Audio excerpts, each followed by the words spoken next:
चलिए तो आज हम बात करेंगे टाइप 7। इससे पहले हम टाइप 6 में ही बताए थे, बंटवारा से ही क्वेश्चन था और फिर बंटवारा से ही क्वेश्चन है टाइप 7 में, ठीक है। बाकी कुछ न कुछ इसमें चेंज मिलेगा, ठीक है। इससे पहले कुछ और था, इस क्वेश्चन में कुछ और मिलेगा इसमें। चलिए हम क्वेश्चन देखते हैं क्या है भाई चेंजिंग। कह रहा है कि ए तथा बी का आय का अनुपात 4:3, ठीक है। ए और बी का अनुपात दिया हुआ है 4:3। ए तथा बी का आय का अनुपात 4:3 है, हम लिख दिए। यदि बी के आय 9,000 रुपया है, ठीक है। बी के आय 9,000 रुपया।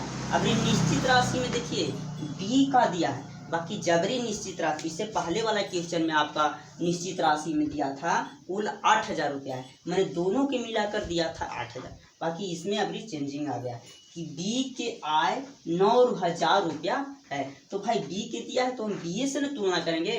कुल दिया था तो हम दोनों को मिलाकर कुल से तुलना किए थे। बाकी जिससे जिस राशि निश्चित राशि रहे उसी से तुलना करेंगे। बी के निश्चित राशि है तो हम बी से ही उसको तुलना करेंगे। चलिए तो कह रहा है कि बी का आय 9,000 रुपया है, हम कहेंगे कि बी का कितना है 3 है, तो लो बी से तुलना हम बी से कर दी।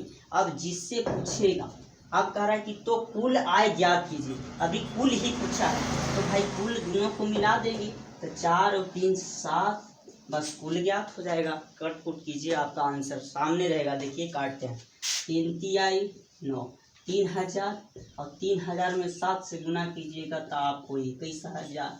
आपकी कुल रकम कुल आय आपकी सामने है 21,000 रुपया। कोई डाउट? ठीक है। इसी में हम बता देते हैं, चाहे ए के दो चाहे बी के निश्चित राशि दे, अगर ए को देता है तो हम ए से तुलना करेंगे, ठीक है। अगर बी को पूछता है तो हम बी को यहाँ गुना करेंगे। कुल पूछा है तो हम दोनों को जोड़ के गुना किए। कोई डाउट? समझ गए? तो इसमें हड़बड़ाने की कोई बात नहीं है। आपको जिससे पूछेगा, जिसको देता है हम उसी को तुलना करेंगे। यहाँ पे ए को देता है, आपको कहने मतलब देखिए हम समझा रहे हैं। हो सकता है कि यहाँ लिख देवे ए की आय 20,000।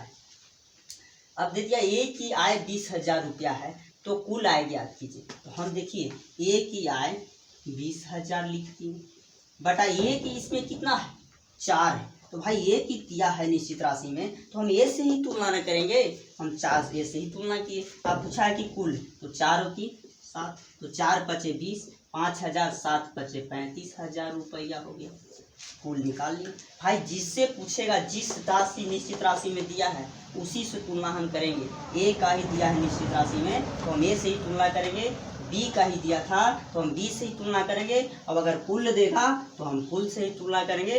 और जिससे पूछेगा, अब यहाँ कुल पूछा है, हो सकता है कि ए भी पूछता तो हम ए से 4 से गुना करते, हो सकता है बी से भी पूछता तो हम बी से ही मैंने 3 से गुना करते। समझ गए?